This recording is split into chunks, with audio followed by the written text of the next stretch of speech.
در افغانستان مشکلات چرا زیاد هست؟ مشکل ما در افغانستان چرا زیاد است؟ به خاطر از که در افغانستان مردم فقه میخوانند. اول از فقه شروع میکنن، باز که کمی فقه را خواند از شعر شروع میکنن، شعر میخوانند، باز فقه میخوانند. و طبعا وقتی که انسان از درسای خود از شعر و از حافظ شیرازی و از گلستان و از پنج کتاب و از این گپا شروع کرد، این از امروز اول در ذهنش مثل سنگ واره میشینه، ذهنشین میشه. خصوصا اطفال.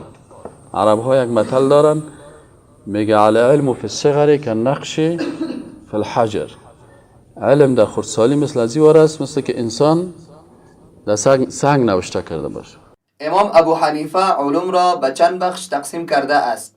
امام ابو حنیفه رحمت الله علیه که رئیس مذهب حنفی است، رئیس شو است دیگه، پایان باز شاگردایش است.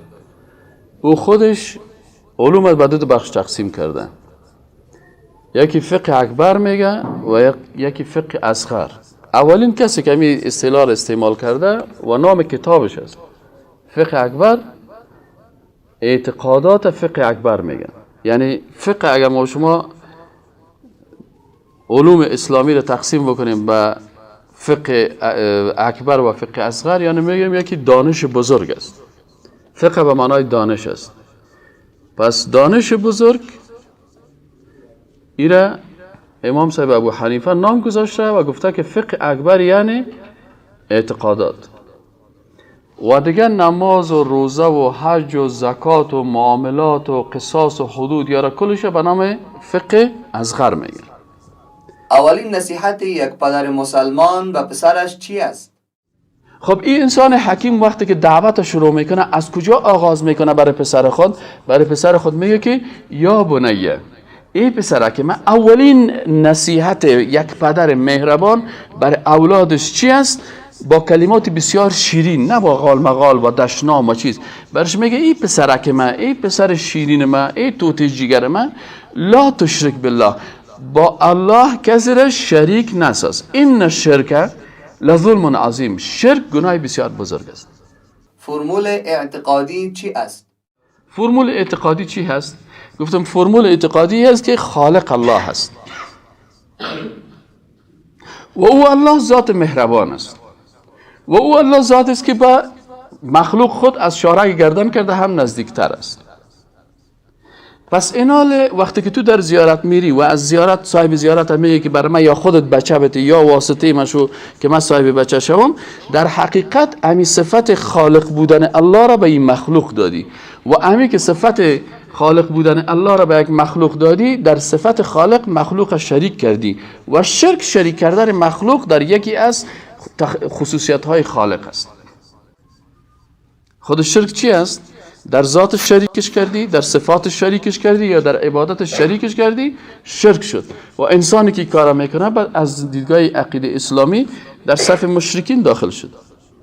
آیا مردمان عصر اول ادعا کرده اند که ما برای کسی فرزند میدهیم؟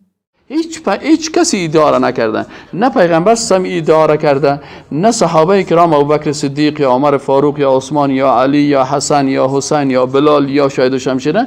هیچ کسی از مسلمان های عصر اول ادعا را نکرده که ما بر کس بچه میتم. این ما هستیم که محبت افرادی غلط داریم، صفت خالقه بر یک مخلوق دادیم، از خاطر مشکل پیدا شد. عقیده را در لغت تعریف کنید. علامه ابن فارس چی میگن؟ اونا علما میگن عقیده از کلمه عقد گرفته شده و خود کلمه عقد به معنای بستن است. گریره عقده میگن. یک نفر میگه بسیار یک نفر عقدمند است. چرا میگن عقدمند است؟ به خاطر از اینکه امی خون از او در داخل چی شده؟ گری خورده، امی افکار زشت بسیار برش یک عقده پیدا کرده. عقیده در زبان عربی به چند معنی آمده است؟ پس کلمه عقد در زبان عربی هم به حساب معنویت استعمال میشه، هم به حساب مادیت استعمال میشه. آیا عقد در چیزهای معنوی استعمال می شود؟ در چیزهای معنوی هم عقد استعمال میشه. مثلا میگن عقد نکاح، یعنی بستن رابطه بین دو شخص. چرا عقیده را عقیده گویند؟ به خاطر ازی که تو رابطه ایت با خالق متعال بسته میکنی. اینا کسی که درس عقیده نخوانده رابطهش با خالق بسته هست یا نیست؟ نیست. پس او همیشه مخالف عقیده است. از این صفت خدا که گپ زدی کتت مخالفت میکنه. از توحید عبادت گپ زدی کتت مخالفت میکنه. چرا؟ چون او عقیده در درسای عقیده نشیشه، از این خاطر رابطهش با خالق بسته نیست. از این خاطر عقیده را عقیده میگن، به خاطر ازی که کسی که درس عقیده میخوانه، در مجلس عقیده میشینه و عقیده خدا مطابق قرآن و سنت میسازه، رابطه خدا مستحکم بسته میسازه با کی؟ با خالق متعال. عقیده را در اصطلاح به چند نوع تعریف می کنند؟ عقیده را در اصطلاح علما دو قسم تعریف میکنند. یکی تعریف عام است که هر عقیده را شامل میشه، و یکی تعریف خاص است که مخصوص به عقیده اسلامی هست. عقیده عام را تعریف کنید. عبارت از امور است که نفس آن را تصدیق نمیده و قلب به آن اطمینان حاصل میکنه و در آن شک و شبهه نباشه. اله کی است؟ اله کی است؟ اله کسی است که عبادت میشه و قانونش تطبیق میشه. هم عبادت میشه و هم قانونش تطبیق میشه. کی مستحق عبادت است؟ لا اله نیست هیچ کسی که مستحق ازی باشه که عبادت شوه، به او رکوع شوه، سجده شوه، بر از او نماز خوانده شوه، بر از او نظر شوه، بر از او قربانی شوه. کل از اینا نفی میکنی. و نیست هیچ کسی که قانون از او تطبیق شوه که چی حلال است، چی حرام، چی جایز است، چی ناجایز است، چی خوب است و چی بد است. الا الله. باز اینجا استثناء میشه که فقط الله سبحانه و تعالی. یکی از شرایط سیاست چی است؟ یکی از شرایط سیاست چی است؟ تطبیق قانون است.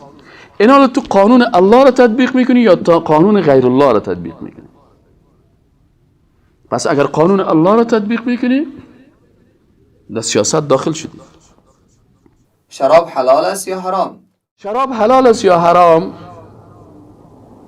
از دیدگاه کلمه این اله تعیین میکنن. ما میگیم که لا اله نیست کسی که برای ما خوب و خراب و حلال و حرام تعیین بکنه الا الله. الله تعیین کرده، خلاص. الله برای ما تعیین کرده که شراب حرام است. طاغوت کی است؟ طاغوت کی است؟ کسی است که ضد قانون خالق قانون میسازه. کمونیسم طاغوت است. این طاغوت احیانا فرد میباشه، احیانا یک گروپ و یک فکر و یک اندیشه میباشه. طاغوت یا یک شخص میباشه مثل فرعون. فرعون یک طاغوت بود، هامان یک طاغوت بود، نمرود یک طاغوت بود و شداد یک طاغوت بود. ان ومن یکفر بالطاغوت و یؤمن بالله.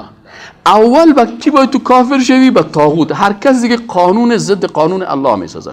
دموکراسی قانون ضد قانون الله هست، چون اینجا حکم مردم است، توسط مردم، بالای مردم.